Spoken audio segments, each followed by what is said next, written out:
عليكم ورحمة الله وبركاته. الحمد لله وكفى وسلام على عباده الذين اصطفى أما بعد. فأعوذ بالله من الشيطان الرجيم. بسم الله الرحمن الرحيم.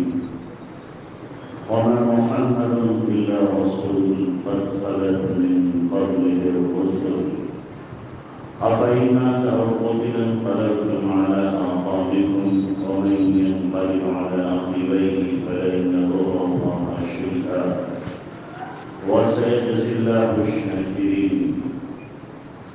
وقال تعالى إنك ميت وإنهم ميتون. سبحان ربك رب العزة عما يصفون وسلام على المرسلين والحمد لله رب العالمين.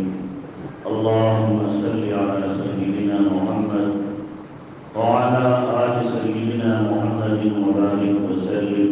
اللهم صل على سيدنا محمد وعلى آل سيدنا محمد وبارك وسلم. اللهم صل على سيدنا محمد وعلى آل سيدنا محمد وبارك وسلم. محترم علماء کرام، معزز سامعین، میرے بزرگ اور دوست اور پس پردہ خواتین،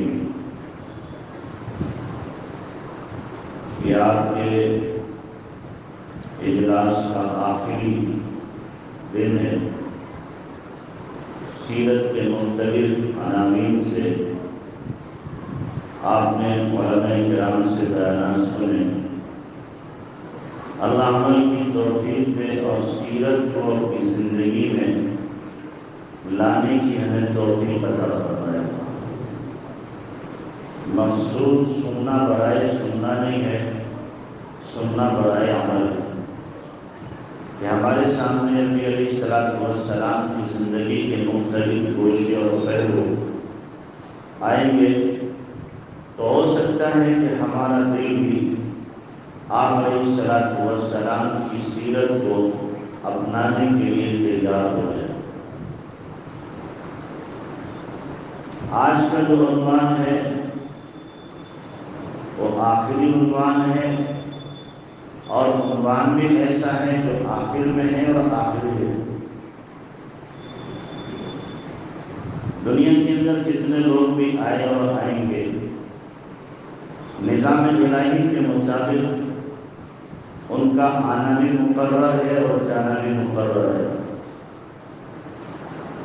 سدا دنیا میں نہ کوئی آیا ہے نہ آ سکتا ہے، نہ رہا ہے نہ رہ سکتا ہے.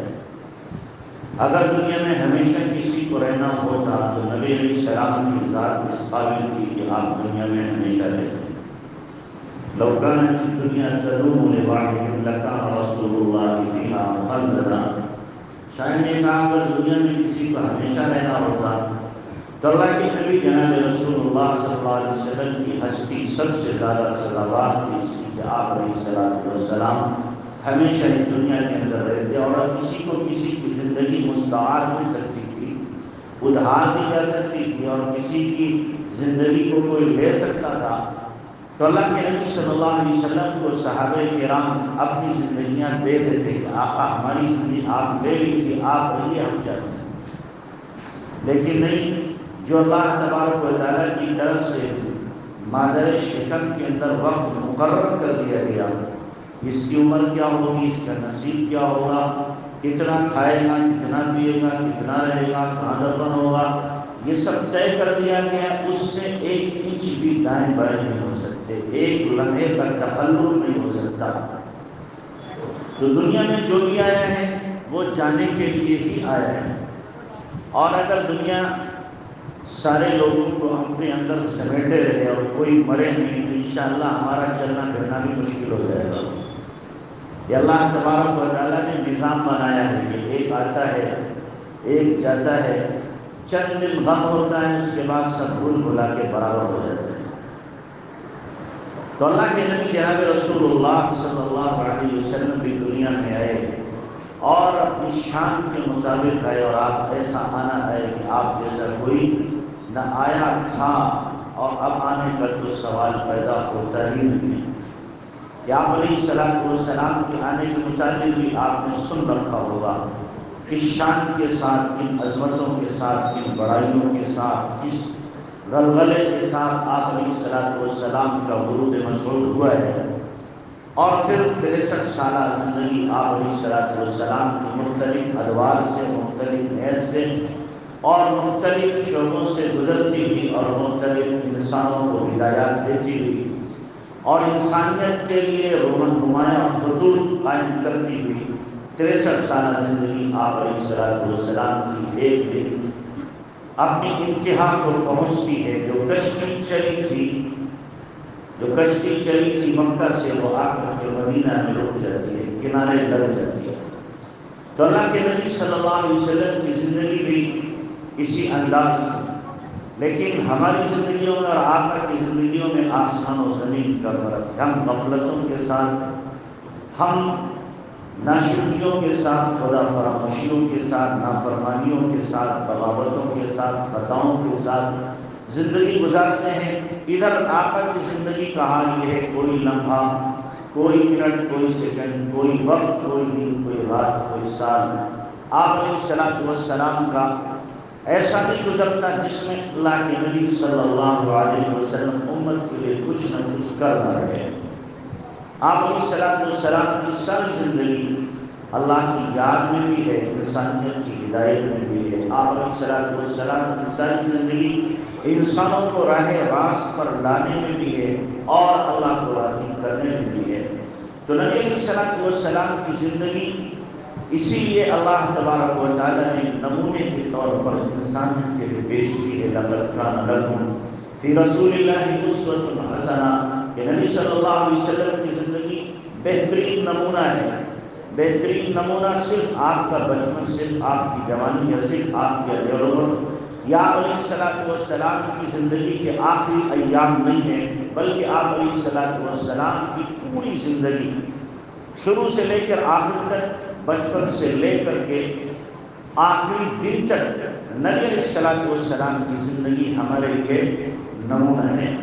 آپ علیہ السلام کا ہر عمل، ہر نقل و حرکت، ہر شب و روز، ہر قول و فعل نمونہ ہے انسانیت کے لیے اور خاص طور سے اس امت محمد علیہ السلام کے لیے۔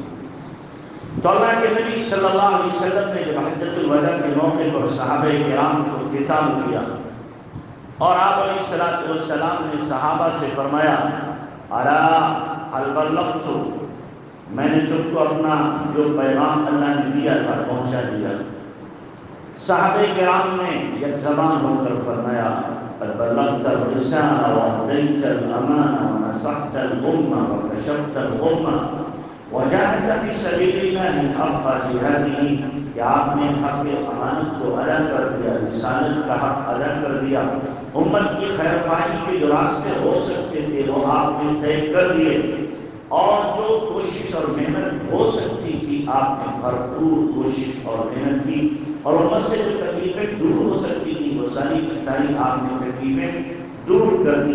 جب صحابہ کرام نے شہادت دے دی تو اللہ کے نبی صلی اللہ علیہ وسلم نے اللہ کو گواہ بنایا، اللہم اشہد، اللہم اشہد، اللہم اشہد، اے اللہ تو گواہ ہے، اے اللہ تو گواہ ہے، اے اللہ تو گواہ ہے۔ یہ سارا سوالات کا مجمع گواہی دے رہا ہے کہ میں نے اس پیغام حق کو پہنچا دیا ہے جس کے لیے تو نے مجھے مبعوث کیا تھا۔ اور اللہ کے نبی صلی اللہ علیہ وسلم نے حج کے ایک موقع پر صحابہ سے فرمایا تھا کہ ہو سکتا ہے کہ اب ہماری تمہاری ملاقات آئندہ سال نہ ہو سکے۔ اشارہ دے دیا آپ نے، اندیا دے دیا، چونکہ آپ علیہ السلام کو معلوم ہو گیا تھا۔ آج بھی بہت سے ایسے اللہ کے نیک بندے ہوتے ہیں جن کو خوابات کے ذریعے پتہ چل جاتا ہے کہ میری زندگی کے آخری ایام ہے۔ تو آپ ہیں، اللہ کے محبوب ہیں، خاتم النبیین ہیں، آپ کو کیسے نہیں اس بات کا احساس ہوگا کہ میری زندگی کے آخری ایام شروع ہونے والے ہیں۔ تو اللہ کے نبی صلی اللہ علیہ وسلم نے فرمایا کہ اب میری تمہاری ملاقات آئندہ نہیں ہو سکے گی، حضرت معاذ بن جبل رضی اللہ تعالیٰ عنہ کو اللہ کے نبی صلی اللہ علیہ وسلم رخصت فرما رہے ہیں، تو معاذ سے بھی فرما رہے ہیں معاذ، آخری جملہ جواب میں فرمایا معاذ کہ آئندہ جب تم آؤ گے تو میری قبر کو دیکھو گے، میرے روضے کو دیکھو گے، ممبر کو دیکھو گے، ممبر پر بیٹھنے والا تم نہیں دیکھو گے، روضے کے پاس سے گزرو گے۔ حضرت معاذ کی چیخ نکل گئی کہ صحابہ کرام کو اللہ کے نبی صلی اللہ علیہ وسلم سے جو الفت تھی، محبت تھی، عقیدت تھی، عظمت تھی، جو پیار تھا، وہ سب کچھ قربان کر سکتے تھے، لیکن آپ صلی اللہ علیہ وسلم کو چھوڑنا اور آپ علیہ السلام کی فرامین کو نظر انداز کر دینا صحابہ کے لیے بہت مشکل تھا، بہت مشکل تھا۔ تو حضرت معاذ رضی اللہ تعالیٰ کی چیخ نکل گئی، رو دیے، تو اللہ کے نبی صلی اللہ علیہ وسلم نے اپنا چہرہ مدینے کی طرف کیا، پیٹھ حضرت معاذ کی طرف کی اور فرمایا معاذ ان اول الناس بی یوم القیامہ المتقون، کہ سب سے زیادہ قریب میرے قیامت کے دن متقی لوگ ہوں گے، کہیں کے بھی ہوں، کہیں کے بھی ہوں، کہیں بھی رہتے ہوں، اینما کانوا، کہیں بھی رہتے ہوں، لیکن اگر ان کی زندگی میں تقویٰ ہے، طہارت ہے، پرہیزگاری ہے، کام بلاوری کی بجا ہوئی ہے اور میری سنتوں کا اہتمام ہے، تو قیامت کے دن دور رہ کر کے میرے وہ قریب آ جائیں گے۔ یہ تسلی دی جناب رسول اللہ صلی اللہ علیہ وسلم نے حضرت معاذ بن جبل رضی اللہ عنہ کو۔ تو آپ علیہ السلام نے حج فرمایا اور پھر حج سے واپسی پر اللہ کے نبی صلی اللہ علیہ وسلم جاتے ہوئے اپنی والدہ کی قبر پر آپ گئے، والدہ کی قبر پہ گئے ہیں، ملاقات کی ہے، اور کافی دیر تک سر نیچے کیے ہوئے اللہ کے نبی صلی اللہ علیہ وسلم زار و قطار روتے رہے، روتے رہے، روتے رہے۔ صحابہ نے بعد میں پوچھا آپ کیوں رو رہے تھے، اتنی دیر تک کیوں بیٹھے تھے؟ آپ نے فرمایا مجھے پتہ نہیں، یہ میری ماں کی قبر ہے، میں نے اللہ سے دعا کی اللہ میری ماں کو زندہ کر دے، اور میری ماں ایمان لے آئے پھر قبر میں چلی جائے، اللہ نے میری دعا کو نہیں سنا، نہیں سنا، میں اپنی ماں کی محبت میں یہاں بیٹھا رو رہا تھا۔ تو اللہ کے نبی صلی اللہ علیہ وسلم جب حجۃ الوداع سے واپس آئے ہیں، واپس ہونے کے کچھ ہی دن بعد اللہ کے نبی صلی اللہ علیہ وسلم کی علامت کا شروع ہو جاتا ہے۔ 84 دن کے بعد اللہ کے نبی صلی اللہ علیہ وسلم کا وصال ہوا، حج کے 84 دن کے بعد اللہ کے نبی صلی اللہ علیہ وسلم کا وصال ہو رہا ہے۔ تو حج سے واپسی ہوئی اور واپسی کے بعد میں ایک دن اللہ کے نبی صلی اللہ علیہ وسلم نے فرمایا کہ میں بقی والوں کے پاس جاتا ہوں۔ بقی غرقد میں آپ علیہ السلام تشریف لے گئے اور وہاں جا کر کے آپ علیہ السلام نے ان کو سلام پیش کیا، وہاں سے واپس آئے تو آپ کے سر میں درد شروع ہو گیا، اور پھر اللہ کے نبی صلی اللہ علیہ وسلم انہی دنوں میں احد بھی گئے اور احد والوں میں جا کے اللہ کے نبی صلی اللہ علیہ وسلم نے پھر نماز پڑھی اور آپ علیہ السلام نے ان کے لیے دعا کی، اور دعا کر کے آپ علیہ السلام لوٹے۔ آپ علیہ السلام کے سر میں شدید درد اور بخار، اللہ کے نبی صلی اللہ علیہ وسلم کو بخار بھی عام لوگوں سے ڈبل آتا تھا۔ حضرت عباس نے غالباً آپ کا جسم چھوا تو فرمایا کہ نبی بہت شدید بخار ہے، آپ نے فرمایا ہاں مجھے اور لوگوں کے مقابلے میں دوہرا بخار ہوتا ہے، دوہرا بخار ہوتا ہے۔ کیوں؟ اس لیے کہ جن کے مقام بلند ہوتے ہیں تو اللہ تبارک تعالیٰ اسی اعتبار سے ان کو آزماتا ہے، امتحان لیتا ہے۔ تو آپ علیہ السلام کو بخار ہوا اور پھر یہ بخار بڑھتا، کبھی بڑھتا، کبھی گھٹتا، کبھی بڑھتا، کبھی گھٹتا، یہاں تک کہ اللہ کے نبی صلی اللہ علیہ وسلم کے لیے بیل علی سے اور 7 کنویں سے پانی لایا گیا نہلانے کے لیے، 7 کنویں سے پانی لایا گیا، ٹھنڈا پانی، اور اس کے ذریعے سے اللہ کے نبی صلی اللہ علیہ وسلم کو غسل دیا گیا تاکہ بخار کے اندر تخفیف ہو۔ اور اللہ کے نبی صلی اللہ علیہ وسلم کو اس نہانے سے کچھ آرام تو ملا، آپ نماز پڑھانے جاتے رہے، 1 ہفتہ تک تو باری باری تمام ازواج مطہرات میں آپ جاتے رہے، لیکن جب نقاہت بڑھ گئی، ذوق بڑھ گیا، تو ازواج مطہرات کو اللہ کے نبی صلی اللہ علیہ وسلم نے اکٹھا کیا اور سب سے کہا اگر تم اجازت دو تو میں عائشہ کے گھر اپنی بیماری کے ایام گزار دوں۔ سب نے بخشی اجازت دے دی کہ آپ حضرت عائشہ رضی اللہ تعالیٰ عنہ کے یہاں اپنے ایام بیماری کے گزار دیں۔ آپ علیہ الصلوۃ والسلام پھر آخری ہفتہ حضرت عائشہ رضی اللہ تعالیٰ عنہ کے پاس رہتے ہیں، وہیں پر اللہ کے نبی صلی اللہ علیہ وسلم قیام فرماتے ہیں۔ اس بیچ میں آپ علیہ السلام نماز پڑھانے آتے رہتے ہیں، بعض مرتبہ آپ نماز پڑھانے نہیں آتے ہیں۔ تو جب پہلی مرتبہ آپ علیہ السلام نماز پڑھانے نہیں آئے تو آپ نے فرمایا مروا ابا بکر فلیصلی بالناس۔ حضرت ابوبکر کو حضرت عائشہ رضی اللہ عنہ سے کہا کہ ابوبکر کو کہو کہ لوگوں کو نماز پڑھائیں۔ حضرت عائشہ رضی اللہ تعالیٰ عنہ فرماتی میں نے کہا ابوبکر بہت ہی رقیق القلب انسان ہیں، آپ کے مصلی پر کھڑے ہوں گے تو ان سے نماز پڑھائی نہیں جائے گی، آپ کے مقام کو یاد کریں گے اور آپ کی بیماری کو یاد کر کے وہ رونے لگیں گے، اس سے ہو نہیں سکے گا نماز پڑھائیں۔ پھر آپ کو بے ہوشی ہوئی، پھر آپ نے فرمایا لوگوں نے نماز پڑھی کہ نہیں؟ آپ نے فرمایا مروا ابا بکر فلیصلی، حکم دو ابوبکر کو کہ وہ نماز پڑھائیں۔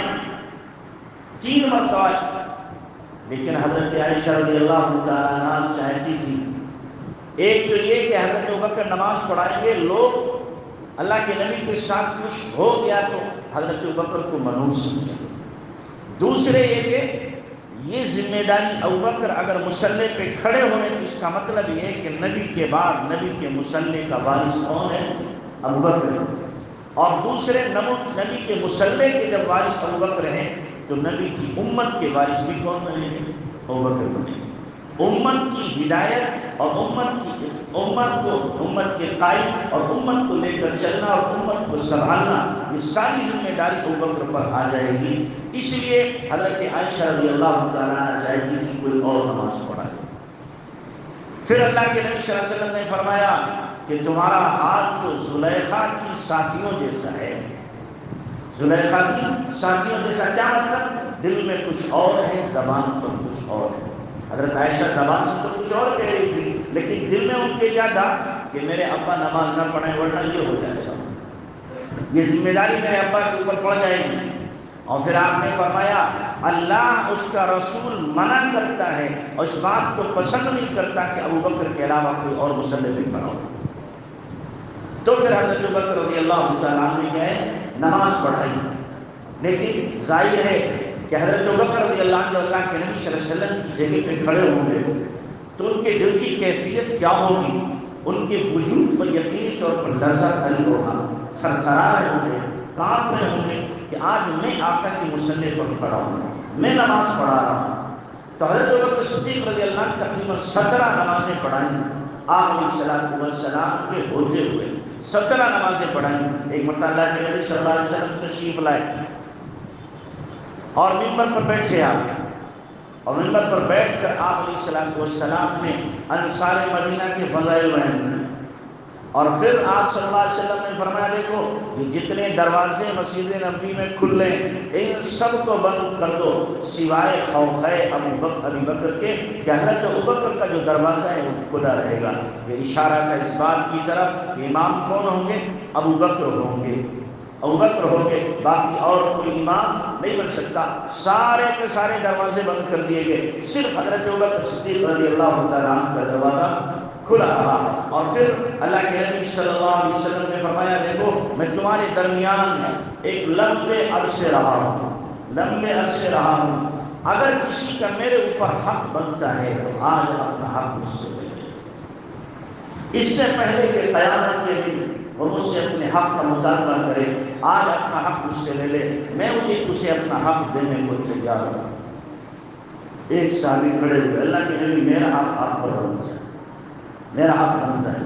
صحابہ حیران، آقا اس حال میں ہے، بیماری میں، اور یہ حق مانگنے کو تیار ہے۔ میں نے کہا ہاں میرا حق ہے، میں لوں گا۔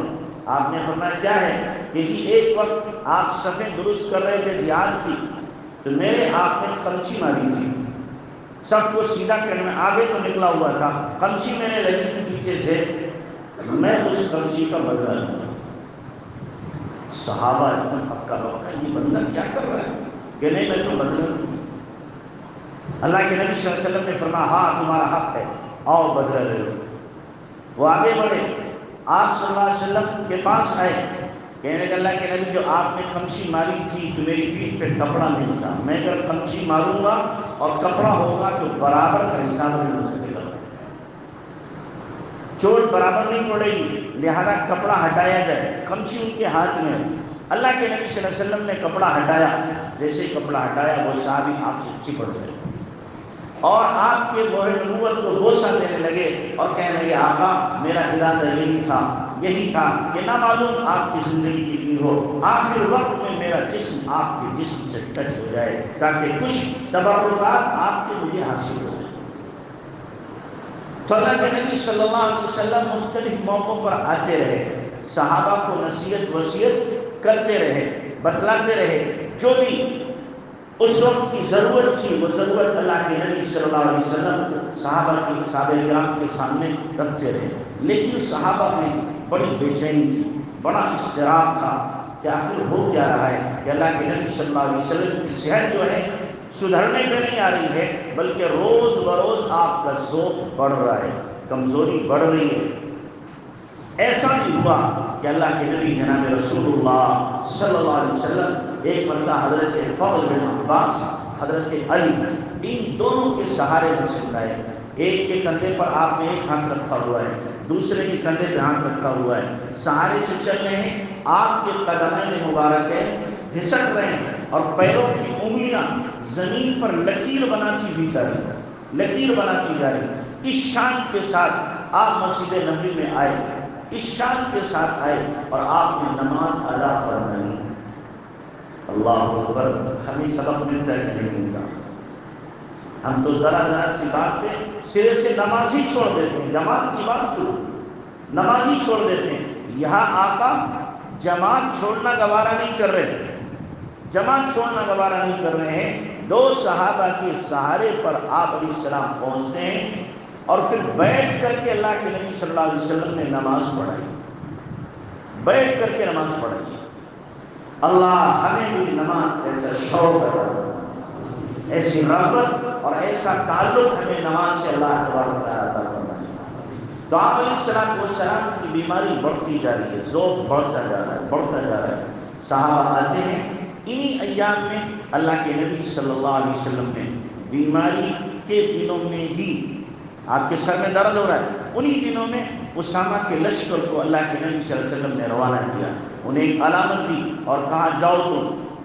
وہ مقام جرف میں پہنچے ہیں اور اس لشکر کے اندر اکابرین صحابہ موجود ہیں اور اسامہ کو اللہ کے نبی صلی اللہ علیہ وسلم نے امیر بنایا، ان کو نشان دیا، حضرت اسامہ لے کر پہنچے، جرف مقام پر پڑاؤ ڈالا، کچھ صحابہ بھی آ رہے تھے، اتنے میں آپ علیہ السلام کی بیماری میں شدت پکڑی، تو صحابہ کرام اللہ کے نبی صلی اللہ علیہ وسلم کو دیکھنے آ رہے ہیں، حضرت اسامہ بھی دیکھنے آ رہے ہیں، کبھی آپ کی بیماری تھوڑی سی ہلکی ہو جاتی، کبھی شدت پکڑ جاتی، یہ لشکر رکا ہوا ہے اللہ کے نبی صلی اللہ علیہ وسلم کی بیماری کی وجہ سے۔ حضرت اسامہ تو اللہ کے نبی صلی اللہ علیہ وسلم کے لے پالک کے بیٹے، حضرت زید کے بیٹے ہیں، تو گویا اللہ کے نبی صلی اللہ علیہ وسلم کے پوتے، اللہ کے نبی صلی اللہ علیہ وسلم کے پوتے ہیں۔ آپ علیہ السلام حضرت اسامہ سے بے پناہ محبت کرتے تھے، بے پناہ محبت، جیسے حضرت حسن حسین سے کرتے تھے، ایسے ہی حضرت اسامہ رضی اللہ تعالیٰ سے بھی آپ علیہ السلام محبت فرمایا کرتے تھے۔ تو اللہ کے نبی صلی اللہ علیہ وسلم ان بیماری کے ایام میں چل رہے ہیں، انہی بیماری کے ایام میں، اتنے میں جب پیر کا دن ہوا تو صبح کے وقت میں فجر کی نماز پڑھائی جا رہی، اللہ کے نبی صلی اللہ علیہ وسلم نے پردہ ہٹایا، دروازے پہ پردہ ہٹایا اور صحابہ نیت باندھے ہوئے ہیں۔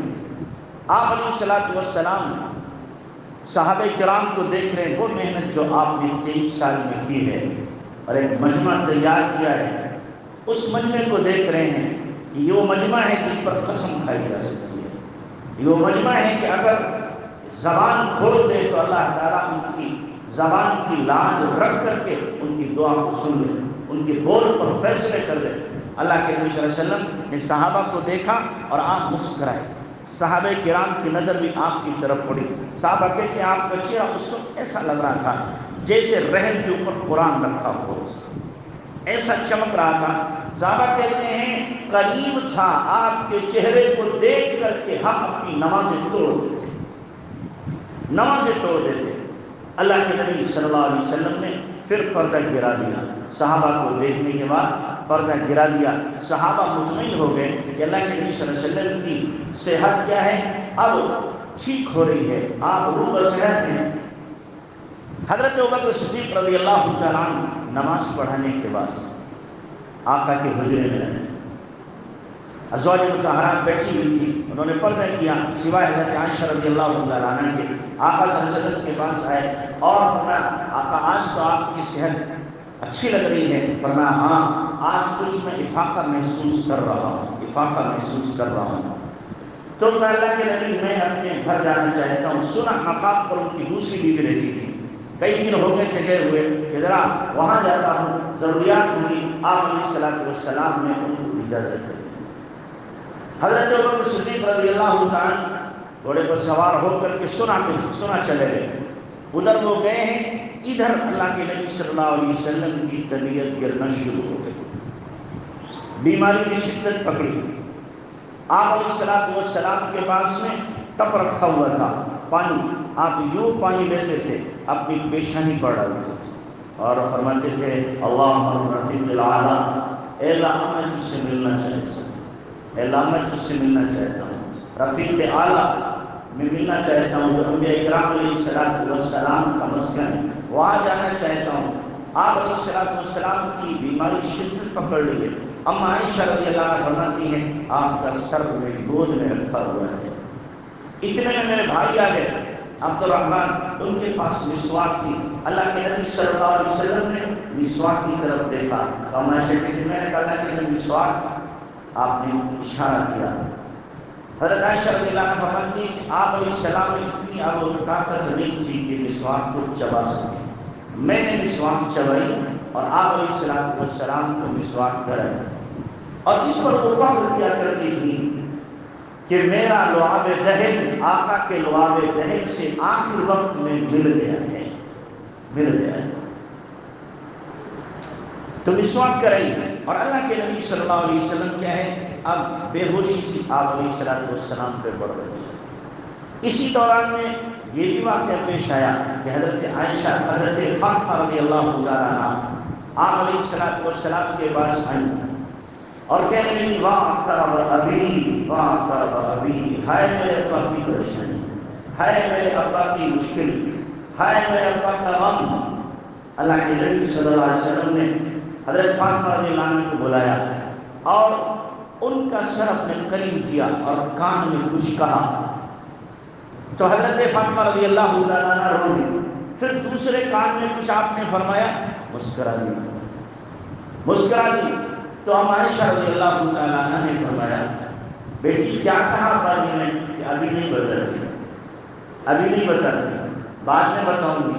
پھر اللہ کے نبی صلی اللہ علیہ وسلم کی بیماری شدت پکڑتی گئی. اسی حال میں ایک صاحب نے آپ کو دوا پلائی اور آپ منع کرنا چاہتے تھے، سکت نہیں تھی. آپ علیہ السلام کو پھر کیا ہے تھوڑا سا ہوش آیا. آپ نے فرمایا میں نے منع کیا تو تم نے کیوں پلایا؟ پھر آپ نے فرمایا جتنے لوگ یہاں کھڑے ہیں ان سب کو وہ دوا پلاؤ. ان سب کو اللہ کے نبی صلی اللہ علیہ وسلم نے دوا پلائی سوائے حضرت عباس رضی اللہ عنہ کے اس میں شریک نہیں تھے، وہ منع کر رہے تھے. اور ان بیماری کے ایام ہی میں وہ واقعہ پیش آیا ہے قرطاس والا، جو شیعہ اس کو بہت اچھالتے ہیں کہ اللہ کے نبی صلی اللہ علیہ وسلم نے فرمایا بھائی قلم کاغذ لاؤ، میں کچھ باتیں لکھا دوں. حضرت عمر رضی اللہ عنہ فرمایا اللہ کے نبی ہمارے لیے اللہ کی کتاب کافی ہے، آپ اس بیماری کی حالت میں نہ لکھوائیں. کچھ لوگ کہیں لکھوایا جائے، بہت سے کہیں لگے نہ لکھوایا جائے. کسی میں شور سا ہوا، آپ نے فرمایا میرے پاس سے لوگ چلے جاؤ. یہاں پر شیعہ گاٹ کہتے ہیں اللہ کے نبی حضرت علی کی خلافت کو لکھانا چاہتے تھے کہ عمر نے منع کر دیا. منع کر دیا. چلو حضرت عمر نے منع کیا تھا، اکیلے حضرت عمر تو نہیں تھے، وہاں تو بہت سارے صحابہ کرام تھے. اور پھر حضرت عمر چلے گئے تھے. اس کے بعد حضرت علی گھر کے آدمی، حضرت عباس آپ کے چچا، فضل آپ کے چچا دار بھائی، کثیر چچا دار بھائی، کسوم چچا زاد بھائی، یہ سب چچا زاد بھائی اللہ کے نبی صلی اللہ علیہ وسلم کے ہیں، اور اس واقعے کے 4 دن کے بعد اللہ کے نبی صلی اللہ علیہ وسلم دنیا سے رخصت ہوئے، 4 دن کے بعد میں۔ تو آپ اگر چاہتے اور ضروری بات ہی تھی، ان 4 دنوں میں جب عمر نہ ہوتے تو کہتے لاؤ میں اب لکھوا دوں تمہارے لیے۔ جب ان 4 دنوں میں اللہ کے نبی صلی اللہ علیہ وسلم نے نہیں فرمایا تو پتہ چلا کہ وہ کوئی ایسی اہم بات نہیں تھی جس کے بغیر کام نہ چلتا۔ کچھ وصیت کے درجے میں باتیں اللہ کے نبی صلی اللہ علیہ وسلم فرماتے تاکیدی حکم جو پہلے سے آ چکے تھے، وہی تاکیدی حکم اللہ کے نبی صلی اللہ علیہ وسلم کیا کرتے ان کو ذکر فرماتے۔ اگر کوئی نیا حکم ہونا ہوتا تو جائز ہی نہیں تھا نبی کے لیے اس کو چھپا کر اپنے ساتھ لے جائے۔ قرآن کہہ رہا ہے یا ایھا الرسول بلغ ما انزل الیک من ربک وان لم تفعل فما بلغت رسالتہ، جو آپ پر حکم بھیجا گیا ہے، نازل کیا گیا ہے، آپ اس کو لوگوں کو پہنچا دیجیے۔ اگر اللہ کے نبی کے لیے لکھانا ضروری تھا اور آپ نے نہیں لکھایا تو نعوذ باللہ اللہ کے نبی صلی اللہ علیہ وسلم ایک حکم چھپا کر کے ساتھ دے کہ کسی کی زبانیں جو کہہ سکے اللہ کے نبی نے کوئی حکم چھپایا۔ آپ علیہ السلام کچھ ایسے احکامات تھے جو اپنے ساتھ لے کے نعوذ باللہ چلیں گے، اور اگر کوئی کہتا ہے تو ذرا اپنے ایمان کی خیر ہونا ہے، اس کا ایمان محفوظ نہیں رہ سکتا۔ تو اللہ کے نبی صلی اللہ علیہ وسلم کی بیماری بڑھ رہی ہے۔ اچھا، اللہ کے نبی صلی اللہ علیہ وسلم کے وصال کا علم سب سے پہلے حضرت ابوبکر صدیق رضی اللہ عنہ کو ہوا ہے کہ اللہ کے نبی صلی اللہ علیہ وسلم کا وقت قریب آ گیا جب قرآن کی آیت نازل ہوئی اذا جاء نصر اللہ والفتح ورأيت الناس يدخلون في دين الله افواجا فسبح بحمد ربك واستغفره انه كان توابا۔ جب آیت نازل ہوئی اللہ کے نبی صلی اللہ علیہ وسلم چلتے پھرتے اٹھتے بیٹھتے سبحان اللہ وبحمدہ استغفر اللہ، اس قسم کے الفاظ اپنی زبان پر لایا کرتے تھے۔ اللہ کی تسبیح، تحمید اور استغفار کی کثرت، چونکہ اللہ نے قرآن میں فرمایا واستغفروا، استغفار کیجیے، وسبح بحمد ربک واستغفر، تسبیح بھی، حمد بھی، استغفار بھی۔ تو اللہ کے نبی صلی اللہ علیہ وسلم سبحان اللہ وبحمدہ استغفر اللہ، اس قسم کے الفاظ آپ علیہ السلام کے ورد زبان رہا کرتے تھے۔ آپ علیہ السلام نے ایک مجلس میں فرمایا اللہ نے اپنے بندے کو اس بات کا اختیار دیا ہے کہ چاہے وہ دنیا میں رہے یا دنیا سے چلا جائے، تو اس بندے نے دنیا سے جانے کو پسند کیا ہے۔ حضرت ابوبکر بیٹھے ہوئے تھے کونے میں رونے لگے، لوگوں نے کہا بڑے میاں کو کیا ہو گیا، یہ رو رہے ہیں، ایک بندے کو اللہ نے اختیار دیا ہے، وہ بندہ کیا ہے، جانا چاہتا ہے آخرت میں۔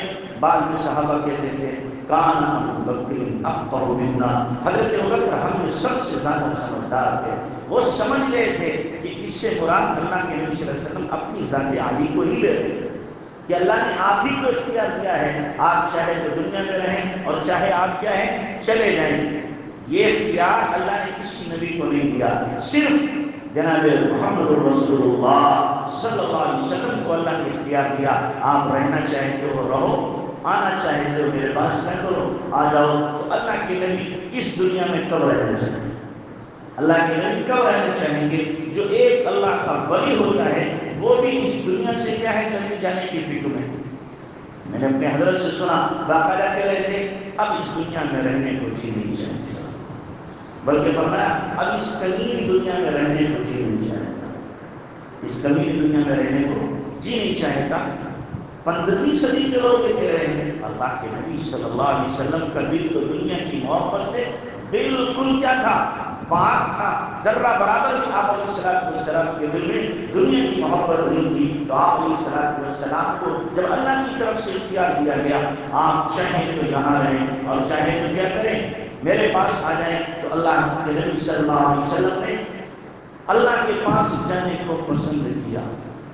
تو ابوبکر صدیق رضی اللہ عنہ چلے گئے، آپ کی بیماری بڑھتی رہی، یہاں تک کہ حضرت عائشہ رضی اللہ تعالیٰ عنہ فرماتی ہیں کہ آپ علیہ السلام کا ہاتھ چھوٹ گیا اور آپ کی روح پرواز کر گئی، اور ایک نور نکلا جو میں نے دیکھا اللہ کے نبی صلی اللہ علیہ وسلم سے، اور ایک ٹھنڈک مجھے محسوس ہوئی، کہتی مجھ کو ٹھنڈک محسوس ہوئی، اللہ کے نبی صلی اللہ علیہ وسلم کی روح پرواز ہوئی، ازواج مطہرات موجود تھیں، رونے لگی، باہر جیسے ہی خبر لگی تو ایک قیامت برپا ہو گئے۔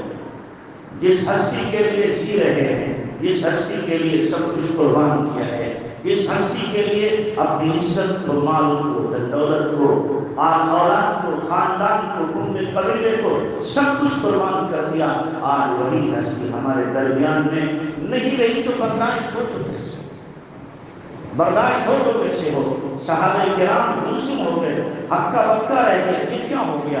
حضرت علی رضی اللہ عنہ چیخ مار کے رو رہے ہیں، حضرت عثمان غنی ٹیک لگا کے گمسم ہو گئے، آپے میں نہ رہے، سلام کرنے والے سلام کر رہے ہیں، حضرت عثمان غنی رضی اللہ عنہ کو پتہ نہ چل رہا ہے۔ ادھر انصار صحابہ وہ اپنے غم میں، مہاجرین صحابہ وہ ادھر تڑپ رہے، اور ادھر حضرت عمر رضی اللہ عنہ کا یہ حال کہ آ گئے اور آ کر کے تلوار نیام سے نکالی اور کہنے لگے خبردار جس نے کہا اللہ کے نبی صلی اللہ علیہ وسلم دنیا سے چلے گئے، اللہ کے نبی اپنے اللہ سے ملنے گئے، جیسے حضرت موسیٰ علیہ السلام اللہ سے ملنے گئے تھے، آپ علیہ السلام اس وقت تک دنیا سے نہیں جائیں گے جب تک کہ منافقین کا قلعہ خما نہ کر دیں، ان کو ختم نہ کر دیں۔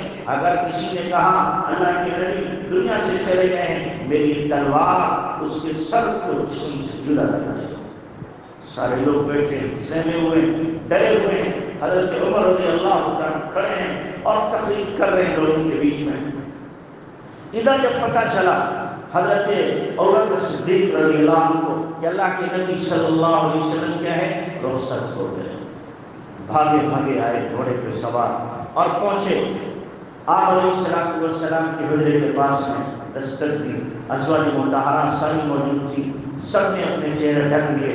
حضرت ابوبکر صدیق آپ علیہ السلام کے سرہانے آئے، کپڑے سے چہرہ ڈھکا ہوا تھا، ہٹایا، اور ہٹانے کے بعد فرمایا اللہ آپ کو دو موتیں نہیں دے گا، یہ ایک موت آپ پر آ گئی، دوبارہ موت نہیں آئے گی، جیسے کہ بعض انبیاء کے بارے میں آتا ہے کہ فَأَمَاتَهُ اللَّهُ مِائَةَ عَامٍ ثُمَّ بَعْثَهُ، کہ اللہ نے ان کو کیا کیا، موت دی، اس کے بعد دوبارہ اٹھایا، دوبارہ ان کو زندہ کر دیا، ورنہ ایک موت آپ پر آئے گی، دوبارہ موت نہیں آ سکتی۔ پھر آپ کی پیشانی کا بوسہ لیا، آنسو چل رہے ہیں، بوسہ لیا، اور پھر فرمایا آپ زندگی میں بھی مبارک تھے اور دنیا سے جانے کے بعد بھی آپ کیا ہیں، مبارک ہیں، دنیا سے جانے کے بعد بھی میرے ماں باپ آپ پر قربان ہوں، میرے ماں باپ آپ پر قربان ہوں۔ روتے ہوئے باہر آئے، حضرت عمر کو دیکھا بکھرے ہوئے ہیں، بالکل تلوار ان کی ہاتھ میں ہے۔ حضرت بکر رضی اللہ عنہ نے حضرت عمر سے کچھ نہیں تھا، منبر خالی تھا، منبر پر آ کر کے بیٹھ گئے اور بیٹھ کر کے قرآن آیات کی تلاوت شروع کی۔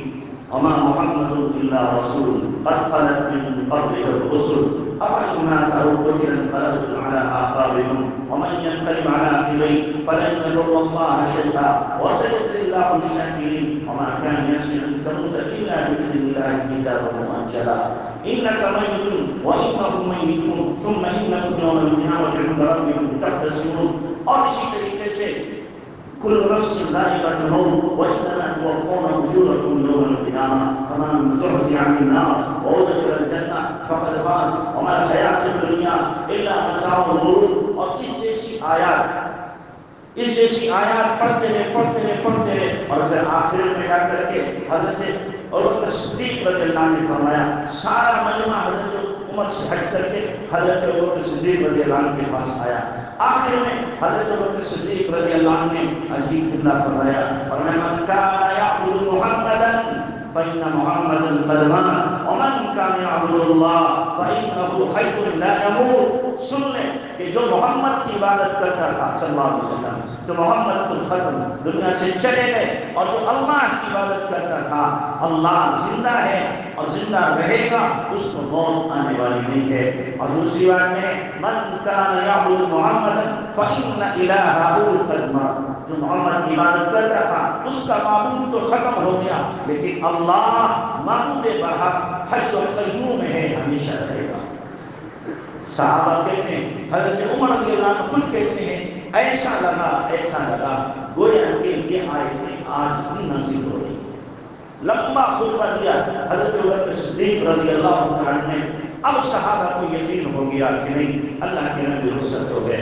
اب حضرت عمر کو بھی یقین ہو گیا اللہ کے نبی صلی اللہ علیہ وسلم رخصت ہو گئے. اور اب حضرت عمر رضی اللہ عنہ کو بھی آنسو جاری ہو گئے کہ اللہ کے نبی صلی اللہ علیہ وسلم کیا ہے دنیا سے چلے گئے. تو اللہ کے نبی صلی اللہ علیہ وسلم پیر کے دن کیا ہے آپ نے وصال فرمایا ہے. پیر کا دن یوں ہی گزرا. اگلا مرحلہ تھا پیر کی شام میں مسئلہ ہوا. مسئلہ یہ ہو گیا کہ ادھر سے انصار صحابہ نے کہا ایک ہمارا امیر اور ایک مہاجرین کا امیر ہو جائے, خلیفہ دو ہو جائیں. یہ امت کے لیے بڑا مشکل مسئلہ تھا.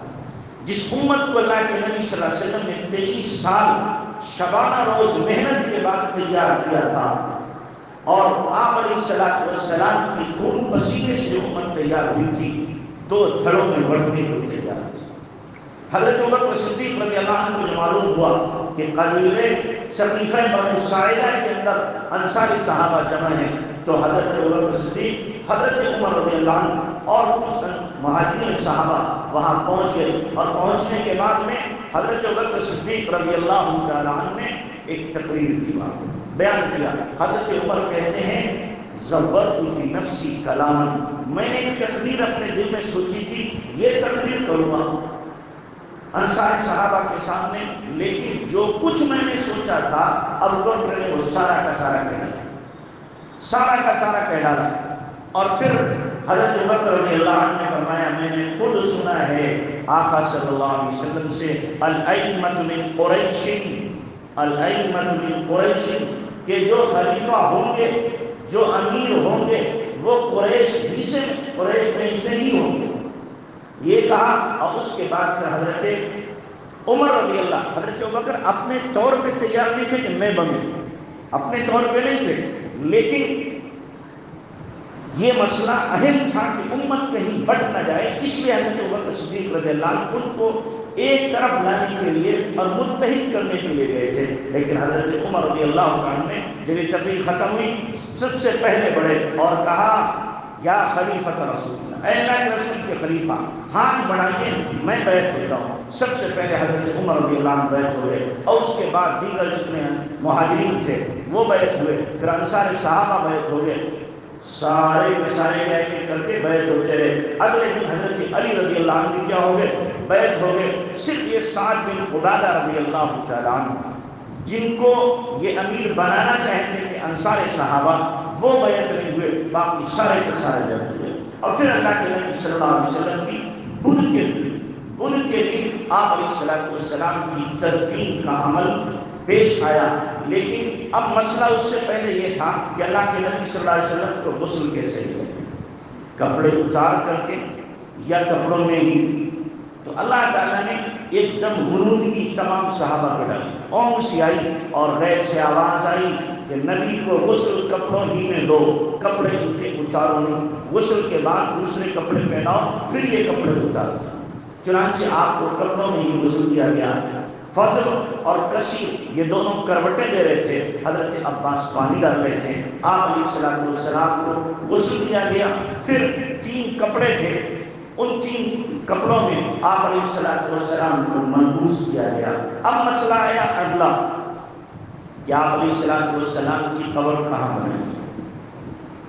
مہاجرین چاہ رہے ہیں کہ مکہ میں تدفین ہو, انصار چاہ رہے ہیں کہ مدینہ میں تدفین ہو. اب اس وقت بھی حضرت بکر رضی اللہ نے امت کو سنبھالا اور حضرت بکر نے فرمایا میں میرے ان کانوں میں آقا کی زبان سے سنا ہے کہ نبی جس جگہ انتقال کرتا ہے اسی جگہ اسے دفن کیا جاتا ہے. چنانچہ آپ کی چارپائی کو ہٹایا گیا اور وہیں پر آپ علیہ السلام کی قبر کی کھودنے کی تیاری. پھر اگلا مسئلہ کہ قبر آپ علیہ السلام کی بغلی کھودی جائے یا لحد کھودی جائے. مہاجرین چاہ رہے تھے کہ ہم کھودیں کیا لحد, انصار چاہ رہے تھے کہ ہم بغلی کھودیں. تو کہا گیا کہ حضرت طلحہ یہ لحد کھودنے والے تھے اور ایک صحابی انصار میں سے تھے وہ بغلی کھودنے والے تھے. کہا گیا کہ جو شخص کا اطلاع کرنے جاؤ, 2 آدمیوں کو اطلاع کے لیے بھیجا کہ جو ان میں سے پہلے آ جائے گا اسی کے مطابق کھودی جائے. چنانچہ حضرت طلحہ رضی اللہ عنہ پہلے آئے اور آپ علیہ السلام کی قبر کو لحدی کھودا گیا. اور پھر اللہ کے نبی جناب رسول اللہ صلی اللہ علیہ وسلم کی نماز کا مسئلہ ہے کہ نماز جنازہ پڑھائے تو کون پڑھائے۔ حضرت ابوبکر رضی اللہ عنہ سے پوچھا گیا، حضرت ابوبکر رضی اللہ عنہ نے فرمایا کہ دیکھو اللہ کے نبی کی نماز جنازہ کوئی نہیں پڑھ سکتا۔ اللہ کے نبی صلی اللہ علیہ وسلم نے فرمایا تھا میری نماز جنازہ سب سے پہلے جبرائیل پڑھیں گے، پھر اسرافیل پڑھیں گے، پھر میکائیل پڑھیں گے، پھر ملک الموت آئیں گے وہ پڑھیں گے، اس کے بعد تم لوگ میرے اوپر صلاۃ و سلام بھیجنے کے لیے آئیں۔ حضرت ابوبکر رضی اللہ عنہ نے فرمایا کچھ لوگ اندر حجرے میں جائیں، صلاۃ و سلام پیش کریں، پھر واپس آئیں۔ صحیح یہی ہے کہ آپ علیہ الصلوۃ والسلام کی نماز جنازہ کسی نے پڑھائی نہیں، صحابہ جتنے حجرے میں جگہ تھی جاتے تھے اور آپ علیہ الصلوۃ والسلام کے لیے دعا کرتے تھے اور درود و سلام پیش کرتے تھے اور واپس آ جاتے تھے۔ پورا دن اسی طرح تقریباً 15,000 صحابہ کرام نے آپ علیہ الصلوۃ والسلام کو درود و سلام اسی طریقے سے پیش کیا۔ سب سے آخر میں چونکہ حضرت ابوبکر صدیق رضی اللہ عنہ خلیفہ ہیں، حضرت ابوبکر صدیق رضی اللہ عنہ نے سب سے آخر میں جا کر کے سلام پیش کیا۔ اب اس کے بعد میں اس نماز جنازہ کی جو بظاہر شکل تھی اس شکل کے مطابق کوئی اور صلاۃ و سلام نہیں پیش کر سکتا۔ تدفین کا عمل آپ علیہ الصلوۃ والسلام کا پیش آیا تو حضرت فضل حضرت کثیر یہ دونوں کے دونوں قبر میں اترے اور آپ علیہ الصلوۃ والسلام کو قبر میں رکھا گیا اور پھر صحابہ کرام نے اللہ کے نبی صلی اللہ علیہ وسلم پر جس دل کے ساتھ میں زخمی دل کے ساتھ مٹی دی ہوگی ہم اس کا تصور نہیں کر سکتے۔ جس ذات کو اپنے سر پر بٹھانے کو تیار تھے، اپنے کندھوں پر بٹھایا کرتے تھے، جس ذات کا لعاب دہن ہاتھوں میں لے کر کے اپنی آنکھوں پہ پیشانی پہ لگاتے تھے، جس کے بلغم کو لے کر اپنے ہونٹوں پہ لگاتے ہوں، جس کے بالوں کو اپنے لبوں پر رکھتے ہوں، اس ذات کو آج اپنے ہاتھوں سے زمین میں کیا کر رہے ہیں، مٹی ڈال رہے ہیں۔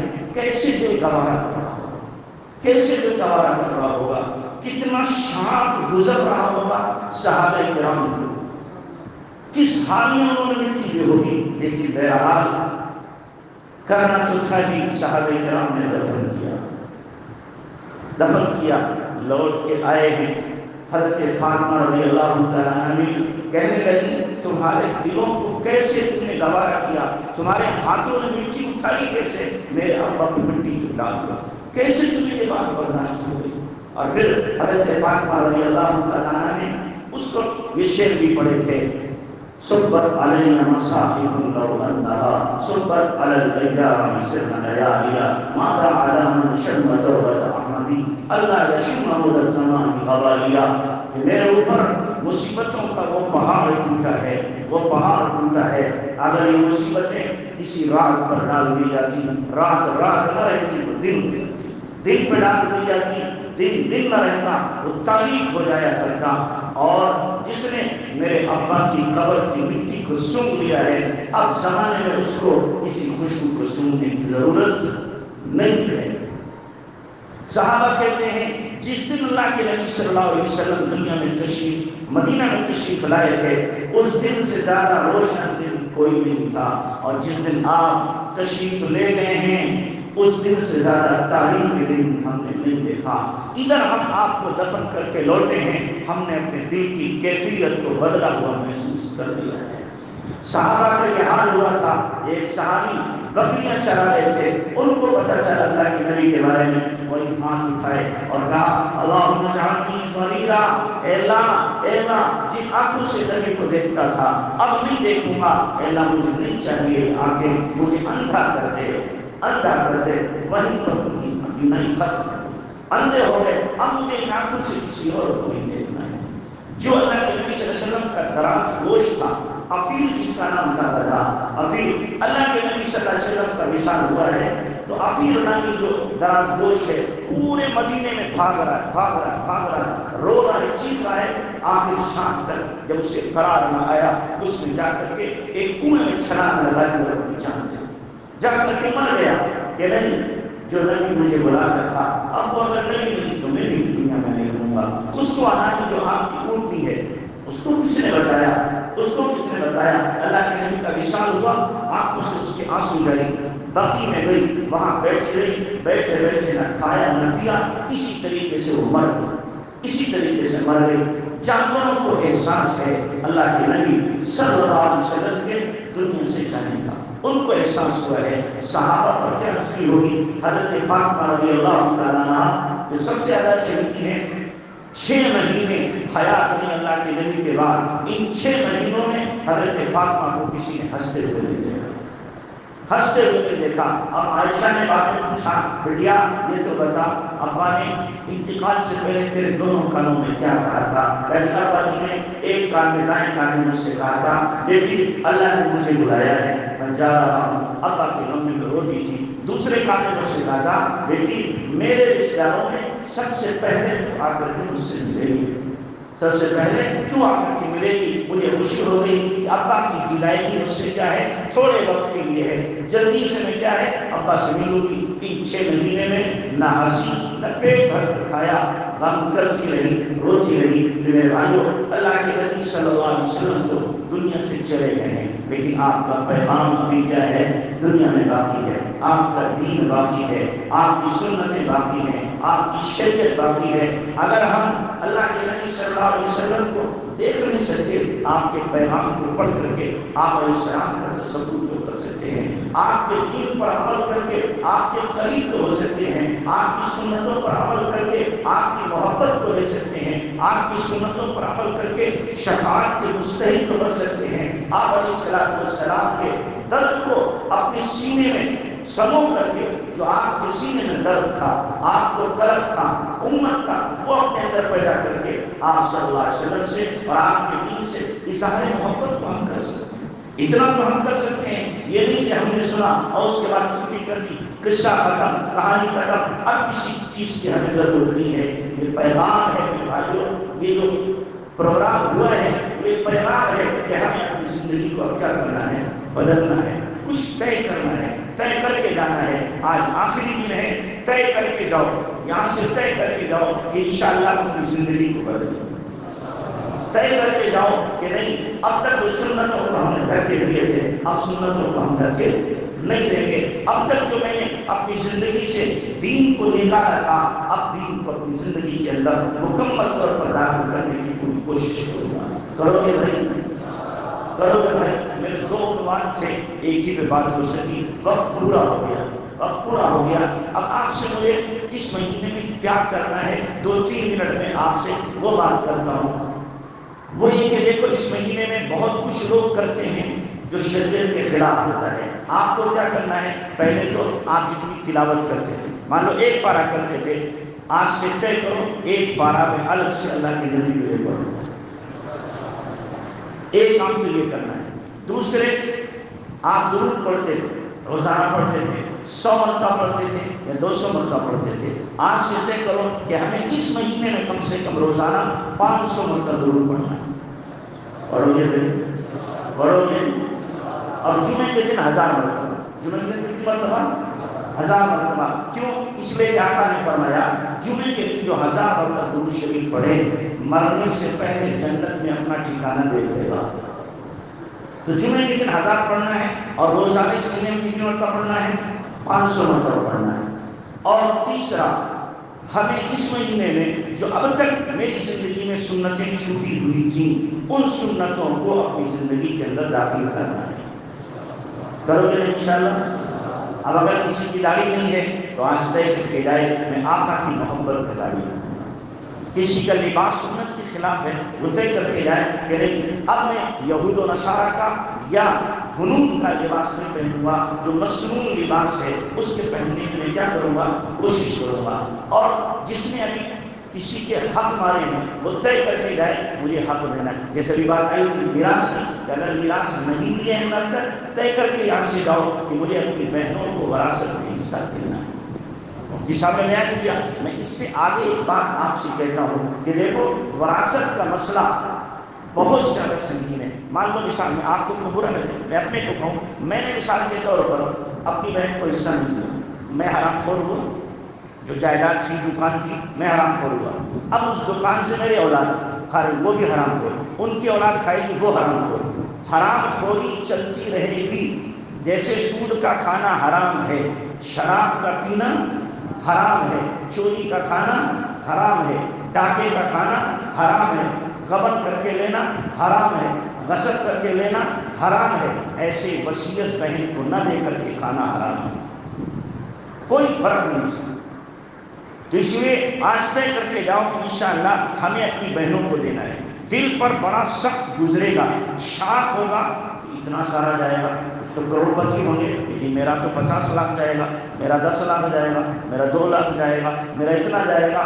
آپ جتنا دو گے، جب دوسروں کا آپ حق ادا کرو گے، اللہ اس کا بہتر سے بہتر بدل آپ کو ادا کرے گا، بہتر سے بہتر بدل ادا کرے گا۔ ایسے بہت ساری باتیں ہیں۔ تو اللہ کے نبی صلی اللہ علیہ وسلم کی تیسری بات کیا ہے؟ آپ علیہ السلام کی سنتوں کا کیا کرنا ہے؟ اہتمام۔ چوتھا عمل، روزانہ اللہ کے نبی صلی اللہ علیہ وسلم کے لیے ہمیں تھوڑا بہت صدقہ کرو گے، روزانہ صدقہ کرنا ہے۔ یہ نہیں کہ جناب 12 کلو بنائی تو ہم نے 2-4 دیگیں بریانی بنوا کے لوگ آدمیوں کو کھلا دیا، قصہ ختم، بس شام میں ایک مرتبہ محبت کے اظہار ہو گیا اور باقی نہیں ہوگا۔ بلکہ روزانہ کرو، آقا سے محبت ہے، الفت ہے، تو ہمیں روزانہ صدقہ کرنا ہے، اور کسی کے ساتھ میں ازواج مطہرات کے لیے بھی ہمیں کرنا ہے، اس لیے تو ہماری کیا ہے؟ مائیں، جیسے اللہ کے نبی صلی اللہ علیہ وسلم بعد میں یہ ہماری مائیں ہیں، تو اس لیے ہمیں ان کے لیے بھی کرنا ہے۔ اور پانچویں بات یہ ہے، یہ جو چاروں باتیں ہیں آپ نے سنی، دوسرے اپنے بھائیوں کو بھی بتاؤ کہ اللہ کے نبی کے لیے آپ یہ کرو، یہ ہمیں بتایا گیا، کرو گے انشاءاللہ۔ اللہ ہم سب کو عمل کی توفیق عطا